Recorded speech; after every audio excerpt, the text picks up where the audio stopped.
감사한 마음 플러스 해서 지금 여기 참가해 주신 그 카즐라 상무관님이랑 그리고 딜립 부사장님 그리고 파스 본부장님 그리고 자틴 대표님 다 감사드린다는 말씀 드리고요. 그 처음에 딱 BCG라고 앞에 써 있으니까 저게 뭐 하는 건가 궁금하신 분이 있으셨을 것 같아서 간단하게 제가 저희 회사 소개를 드리면 그 저희는 경영 자문을 하는 회사입니다. 지금 오늘 만약 말씀을 들을 그런 내용에 관해서도 저희가 좀 준비한 부분이 있고 시장을 분석하고 그리고 산업을 분석하고 그래서 그 경영자들 여기 계신 분들 포함해서 여러 경영자들이 갖고 계신 문제점들을 저희한테 주시면 저희가 고민을 해서 답을 드리는 그런 회사라고 말씀드릴 수 있겠습니다. 그리고 오늘 제가 말씀드릴 부분은 사실 크게 두 가지인데 그 인도 시장에 관련된 부분이랑 그리고 뒤에 말씀드릴 그 BIAC라고 불리는 그 산업 단지에 관한 어떤 매력이나 왜 투자를 해야 되는지에 관한 말씀을 드리려고 합니다. 첫 번째 세션은 인도 섬유 산업 관련된 말씀입니다.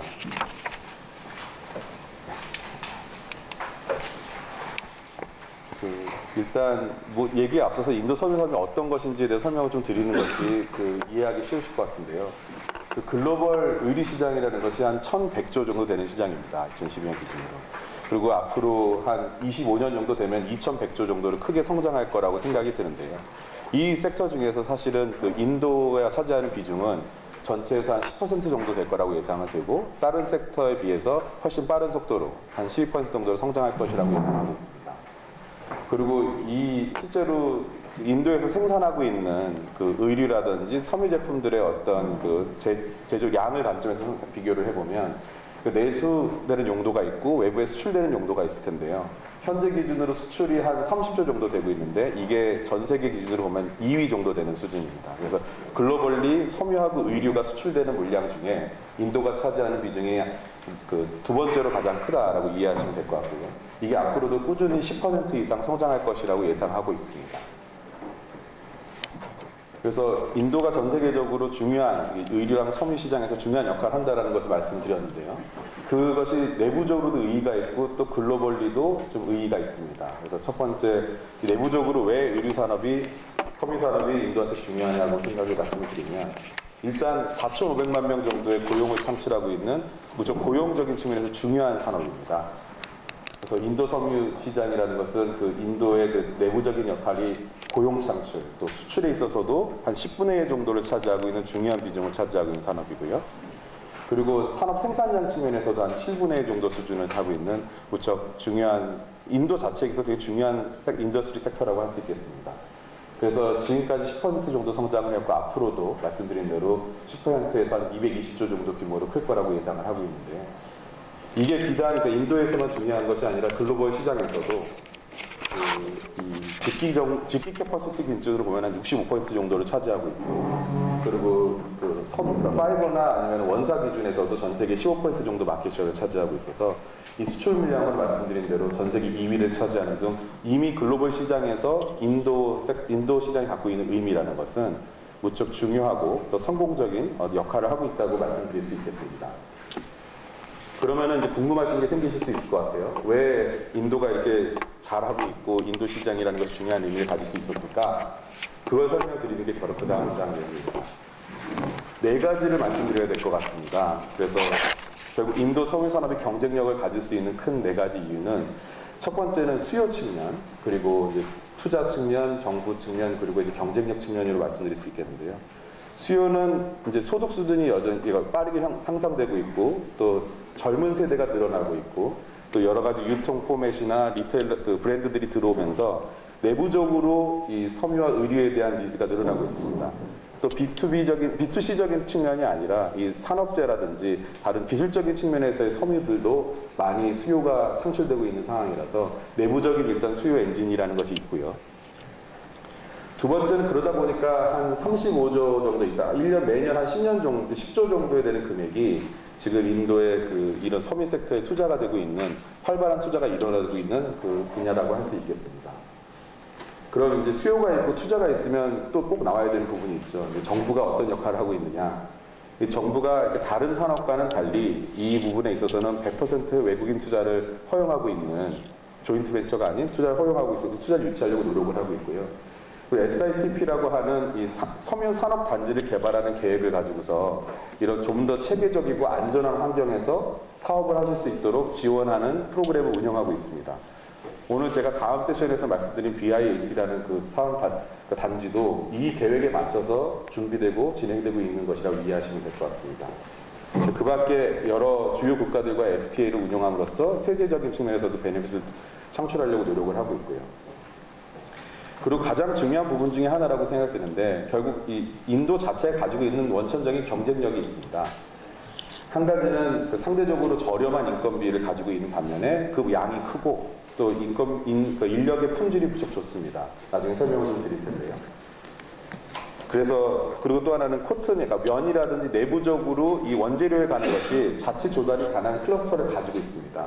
그래서 재료의 측면, 인력의 측면에서 인도 시장이라는 것이 다른 시장과는 좀 달리 자급자족적이면서도 국제적인 경쟁력을 가지고 있다. 그래서 이러한 네 가지 것의 그 강점을 가지고서 인도 섬유 시장이 되게 크고 있고 세계적인 입지를 확보하고 있는데 이것을 인도 밖에서 바라보면 되게 위협이고 어떻게 저와 경쟁을 하지라는 측면을 생각하실 수 있겠지만 내가 그 안에서 사업을 한다고 생각하면 여기 말씀드린 네 가지 요소가 다 우리에게 있어서 장점이 될 수 있고 기회가 될 수 있다고 생각이 됩니다. 그래서 오늘 말씀드릴 내용은 이 부분에 대해서 조금 더 말씀드리려고 하고요. 그러면은 그러니까 인도가 어떻게 보면 새로운 위협이자 기회로서 역할을 할 수 있다고 생각이 드는데 이런 해외 거점으로서의 어떤 입지가 인도만이 처음은 아니죠. 사실은 이 섬유와 어떻게 보면은 의류 시장에서 중요한 역할을 해왔던 것은 사실 중국이 있습니다. 이 중국이 사실은 최근 들어서 전통적으로는 섬유 의류에서 되게 중요한 역할을 했었으면 최근 들어서 이 인건비라든지 아니면 산업적인 구조 조정에 의해서 사실 입지가 많이 약화되고 있는데요. 특히 이 노동 집약적인 어떤 섬유 제작이나 아니면 제조나 아니면 의류 제조에 있어서 지금 가파르게 성장하고 있는 인건비 때문에 평균 한 15에서 16% 정도 성장하고 있는데요. 그렇기 때문에 경쟁력을 잃고서 산업 기지들이 이동되고 있는 상황입니다. 사실 이건 비단 의류나 섬유업계만은 아닙니다. 제가 최근에 그 중공업, 조선업 관련된 프로젝트를 했는데 거기서는 인건비가 차지하는 비중이 상대적으로 적음에도 불구하고 지금 중국 조선업계의 경쟁력이 얼마까지 갈 것이냐에 대한 고민을 되게 심각하게 하고 있습니다. 그 말씀은 이제 이 원천적인 어떤 산업 경쟁력이 떨어지고 있다는 것을 좀 말씀드리고 싶고요. 결과적으로 이제 그들이 수출하고 있는 물량을 좀 보면 신발 의류는 상대적으로 규모가 작고요. 반면에 뭐 하이얼이나 샤오밍이라고 불리는 전자회사들 아니면 차량 관련된 부품이나 자동차 그리고 이제 광학기기 등 새로운 좀 첨단 기기들로 그 무게중심이 옮겨가고 있습니다. 그래서 미국에 수출되는 물량을 본다고만 하셔도 이 신발이랑 의류가 이런 첨단 산업에 비해서 절반 정도밖에 안 되는 수출량을 보여주고 있는 것을 확인하실 수 있습니다. 그래서 중국이 상대적으로 떨어지고 있습니다만 뭐 전통적인 강자이다 보니까 영역을 좀 분화해 보면 아직도 잘하고 있는 부분이 있습니다. 그래서 이 니트와 비니트 그리고 이제 면이냐 아니냐를 가지고서 네 개로 나눠보면 면 기반의 니트 제품에 관련해서는 사실 중국이 아직도 이 아시아의 다른 국가들보다 조금 좀 유리한 입지를 가지고 있는 것 같습니다. 하지만 그것도 좀 저희가 줌인해서 돋보기로 한번 살펴보면 실제로 미국이나 유럽, 저희의 주요 수출국이라고 할 수 있는 이 선진국에 수출되는 물량 기준으로 평가해보면 중국이 차지하는 비중이 한 40% 수준으로 상대적으로 미약합니다. 그래서 결과적으로 예전보다 중국이라는 게 좋은 매력적인 대안이 될 수 없고 새로운 기회를 살펴봐야겠다는 말씀을 드리고 싶고요. 이걸 뭐 제가 너무 중국 얘기만 해서 지루하실까봐 다른 경쟁이 될 만한 다른 국가들도 한번 비교를 해보았습니다. 그래서 대표적인 국가가 될 만한 것이 이제 중국, 베트남, 그리고 캄보디아, 방글라데시, 그리고 저희가 오늘 말씀드리는 인도가 될 텐데요. 이 5개 나라가 조금씩 특징이 좀 다릅니다. 그래서 일단 제가 임금이랑 생산성 중심으로 한번 설명을 해드리면 사실 앞서 말씀드린 것처럼 중국은 인건비가 많이 올라서 월 한 330불 정도 평균 인건비가 예상이 되고 있습니다. 그 수준은 사실 2위로 무척 높다고 생각되는 베트남의 2배 정도고 사실 나머지 저희 인도를 포함한 국가들에는 한 3배 정도 되는 수준의 높은 인건비 수준이 있습니다. 그리고 그 인건비 상승률 측면에서만 봐도 사실 중국은 아까 말씀드린 대로 한 15% 정도 높은 속도로 성장하고 있고요. 한 가지 특이한 거는 지금 인건비 수준은 상대적으로 낮지만 이 캄보디아나 방글라데시 같은 경우는 최근에 그 인권 신장이라든지 노동권에 대한 어떤 그 사회적인 분위기로 인해서 그 임금이 30%씩 성장하는 되게 빠른 성장을 보여주고 있는 좀 리스크가 있습니다. 반면에 인도는 한 140불 정도 되는 좀 저렴한 인건비에 그리고 인건비 성장률도 한 4% 정도로 되게 스테이블합니다. 그래서 상대적으로 이 임금이나 인건비 관련, 그러니까 생산성 관련 측면에서 조금 유리한 점이 있을 거라고 생각이 들고요. 반면에 인력 풀에 있어서는 뭐 이건 사실 인구랑도 비례하는 부분이긴 한데 중국은 한 3억 5천만 정도의 인력이 어베일러블하다고 생각이 되고 있습니다. 반면에 이 나머지 베트남이나 특히 이 캄보디아 같은 경우에는 한 450만 정도로 되게 가용하는 인력풀이 좀 작은 걸로 생각이 되고 있고요. 인도는 뭐 예상하셨겠지만 한 2억이 넘는 풍부한 어떤 인력이 좀 존재하고 있다 설명을 드리고 싶습니다. 그리고 원자재 측면이 중요하다고 아까 말씀드렸는데요. 또 인도의 경쟁력이기도 하고 사실 이 그러니까 면이라든지 다양한 자재가 내부적으로 다 자체 조달한 국가는 중국이랑 인도뿐입니다. 나머지 국가들은 사실 다 외국에서 수입을 해야 되기 때문에 리드 타임이라든지 환율에 대한 노출이라든지 원가 관리에 있어서도 리스크가 좀 있고요. 반면에 이 두 시장은 상대적으로 내부적인 관리가 용이하다는 면이 있습니다. 마지막으로는 규제랑 국가의 안전성 이런 측면인데요. 그게 뭐 왜 중요할까 싶긴 하시겠지만 이 사업을 저희가 하루 이틀 할 게 아니라 거기서 많이 오퍼레이션 한다면 긴 기간의 사업이 이루어져야 되기 때문에 이 스테빌리티가 되게 중요한데 사실 방글라데시가 상대적으로 뭐 그 인건비 측면에서는 무척 매력적이지만 여기 보시는 것처럼 무척 다른 국가에 비해서 규제에 대한 리스크라든지 정부에 대한 리스크가 좀 크게 존재합니다. 그래서 정리를 해보면 이제 중국은 인건비 때문에 그리고 베트남은 인건비랑 어떤 원자재 조달의 측면에서 그리고 캄보디아는 인력 풀이 얼마나 가용하냐라는 측면에서 그리고 방글라데시는 뭐 인력도 인력이지만 내부적인 안정성 측면에서 다 큰 결격 사유를 가지고 있는 것 같습니다. 거기에 비해서 저희 인도는 사실 인건비 수준이나 성장률이나 그리고 인력 풀 가용성이나 여러 가지 규제적인 측면에서 상대적으로 우호적인 환경이라고 판단이 들고요. 그러면 좀 이거를 좀 졸리지 않고 열심히 보고 계신 분 입장에서는 딱 하나를 찍으실 수 있을 것 같아요. 노동 생산성이 낮지 않냐? 50%밖에 안 되는데 이게 말이 되냐? 이렇게 하실 수 있을 텐데 사실 저희 뒤에 말씀드릴 BIS라는 이 산업 단지에서는 이 노동 생산성이 다른 데랑은 달리 65%까지 올라가는 획기적인 인력 관리를 운영하고 있습니다. 그래서 어떻게 보면 예상하실 수 있는 어떤 리스크도 해결을 해드릴 수 있는 솔루션을 제가 지금으로부터 한 35분 뒤에 다시 말씀드리겠습니다.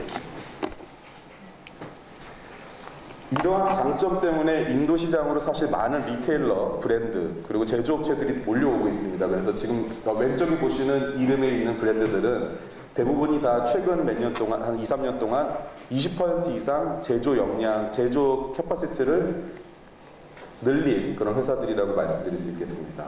그래서 갭 같은 경우에도 인도에서 소싱을 20% 이상 증가했고, 그리고 막스앤스펜서 같은 경우에도 인도를 어떤 고급 자재를 소싱할 수 있는 공간으로 생각한다든지 하는 생각이 많이 변하고 있고요.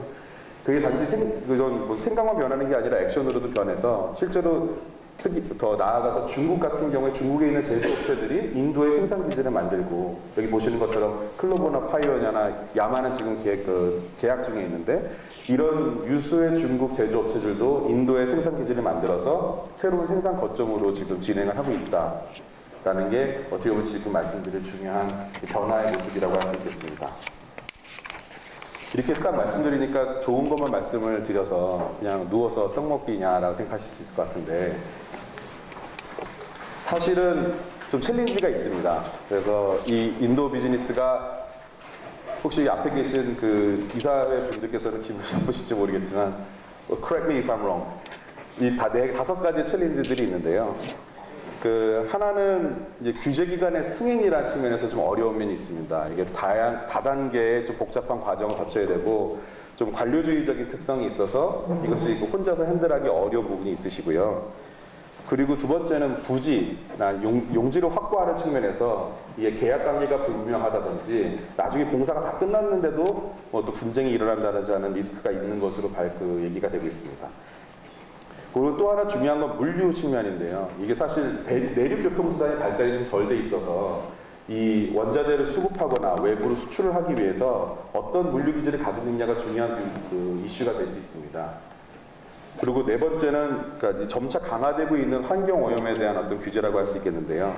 그 최근 사례를 보면 이제 이게 수처리 시설이 부족해가지고 이제 하수 처리가 잘 안 되는 경우에 공장이 이제 폐쇄가 되거나 제재를 받는 그런 케이스도 있어서 이 인도라는 시장이 그냥 아무렇게나 비즈니스를 할 수 있는 시장은 아니다라는 말씀이고요.